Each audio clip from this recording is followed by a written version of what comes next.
Hello, welcome to Exploring Multiple Exposure. This is my introduction to how you can develop your skills in multiple exposure.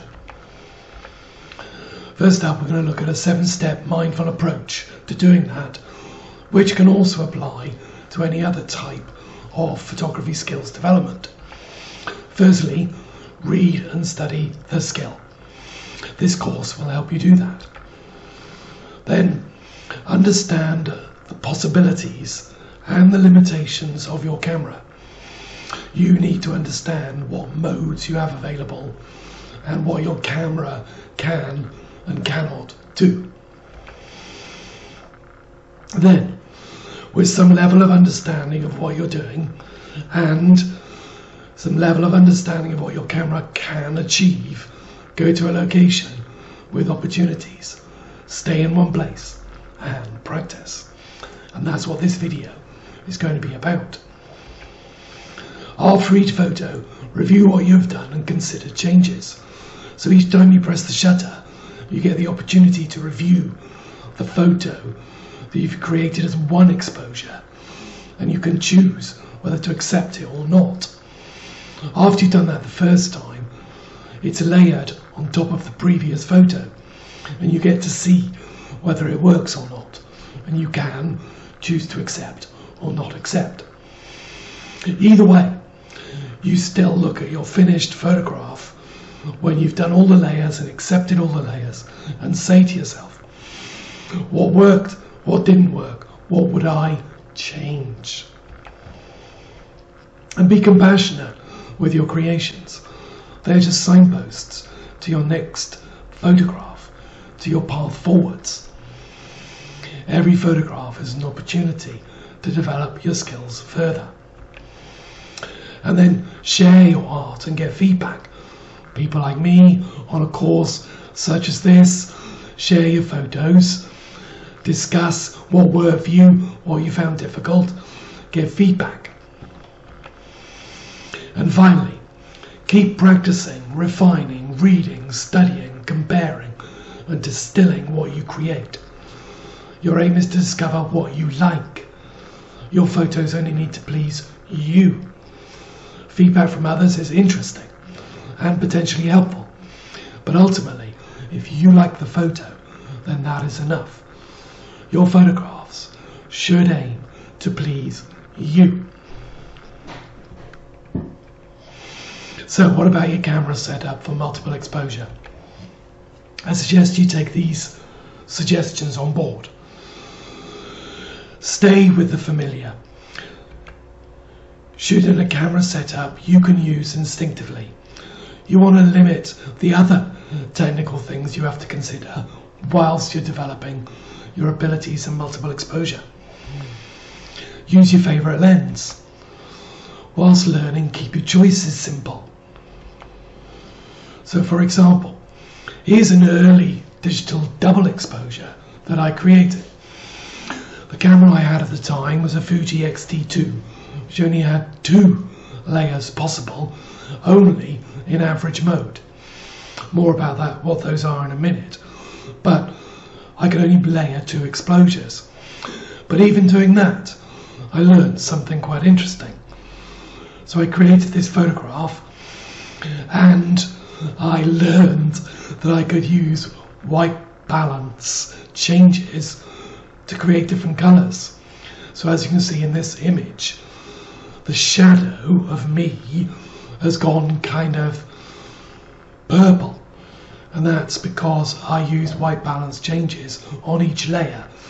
They overlaid and created those colours. So that was an early experimentation of what I've later developed. So multiple exposure, rather than just double exposure, is between 2 and 9 exposures in most modern digital cameras that have that facility. So you press the shutter. After you press the shutter, you have a review opportunity, whether you can either accept the image you've created or reject it and have another go. Once you've accepted it, it's then overlaid on the previous exposure. So say this is the first time you've done the exposure. You choose whether to reject or accept. Button on the back, accept, and then you then line up your second exposure, and the previous one is overlaid a little bit see-through, so you can see where things would be. And then you repeat that 1 to 3 until you have a look you like the look of. So that's okay in terms of a theory, and then of course this course is designed to talk about the 4 modes that are currently available in camera for multiple exposure. Now I know some of these can be replicated in Photoshop, but that isn't the point of this course. The idea is that you understand what you can create in multiple exposures in camera, because then and there is the time that you are experiencing what is in front of you. The Photoshop experience is something different. So the 4 modes are in alphabetical order, and that's how they tend to be presented on the back of a camera: additive, average, bright, and dark. And when you're using them, there are some considerations you should bear in mind. You should be thinking about the type and direction of light. Now this is common, in fact everything I'm going to say is common to all forms of photography. So just because you're doing multiple exposure doesn't mean you shouldn't consider these things. Very important to know where the light is coming from: behind you, in front of you, from one side or the other, and the type of light that it is. Frame. In your frame, then you consider which areas are light and which are dark. This is particularly important in some of the modes, which I'll mention in a moment, but you need to be aware of that as you frame your photographs. And then the 7 elements of visual design are as important in multiple exposure as any other form. Those being colour, line, shape, form, pattern, texture, and space. If anything, in multiple exposure, I think colour, shape, pattern, and texture tend to be quite key, particularly when you're layering exposures on top of each other. And then be aware of your composition guidelines, from whether you're just going to follow something such as leading lines, or whether you're going to deliberately break it. Make those conscious decisions. Still be aware of your compositional guidelines and whether you're choosing to follow them and why you choose not to. And you have a clear photographic reason to do so. And then trial and error. Learning this skill is trial and error. Keep at it. Look at each of your creations, notice what has happened, and consider what changes you need to make to do something that's even better. So here's an example of me on location, going through the kind of practice I'm going to encourage you to follow in your assignments. First of all, I'm going to take you to a situation where I chose one scene with 3 exposures and the 4 modes.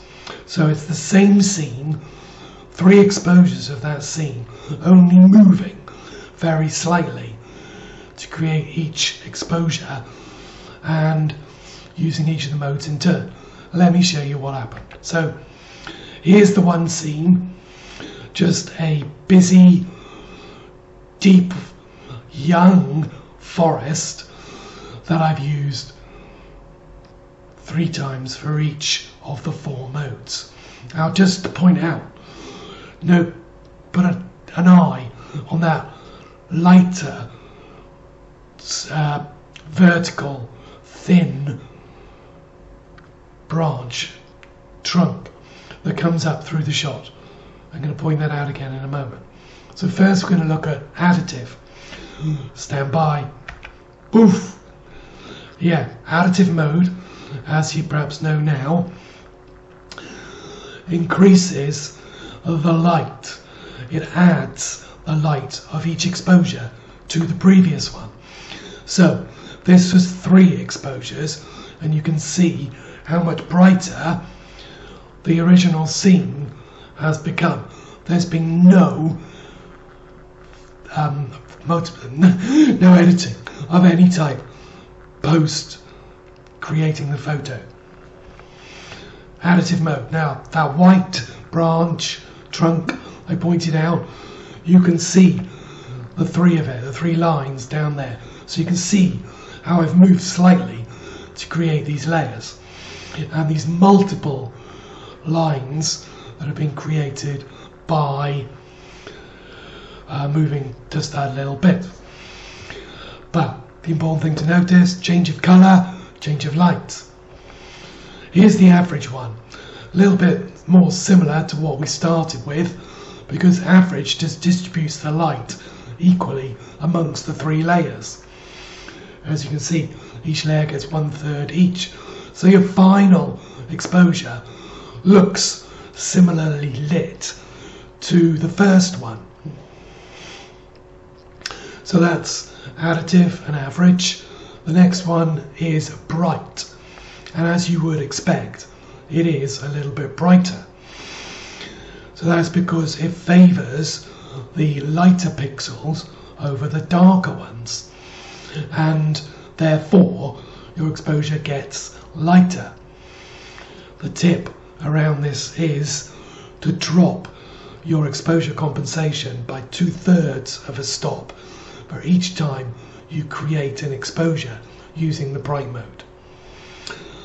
I didn't do that here so as to demonstrate how the shot gets a little bit brighter each time.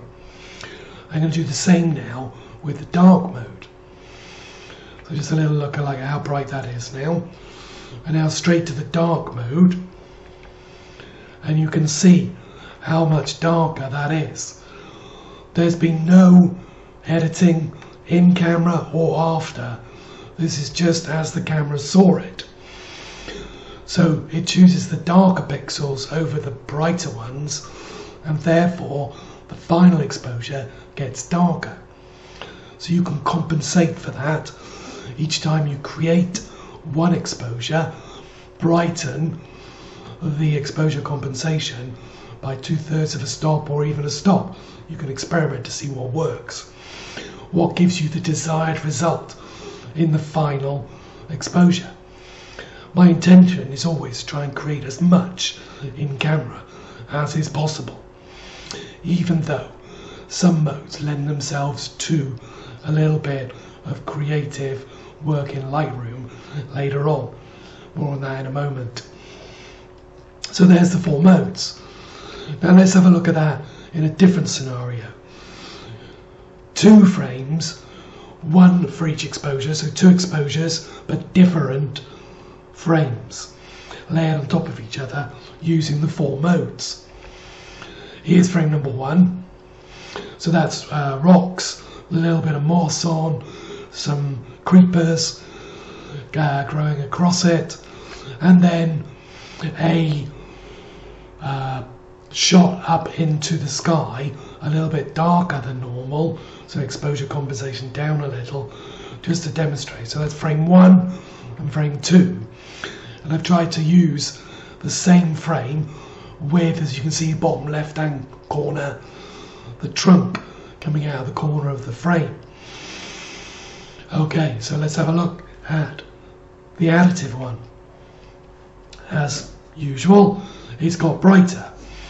It's accentuated because the background's got brighter and has favoured that. It kind of accentuates the silhouette of the branches. I quite like the effect. The colours are brighter.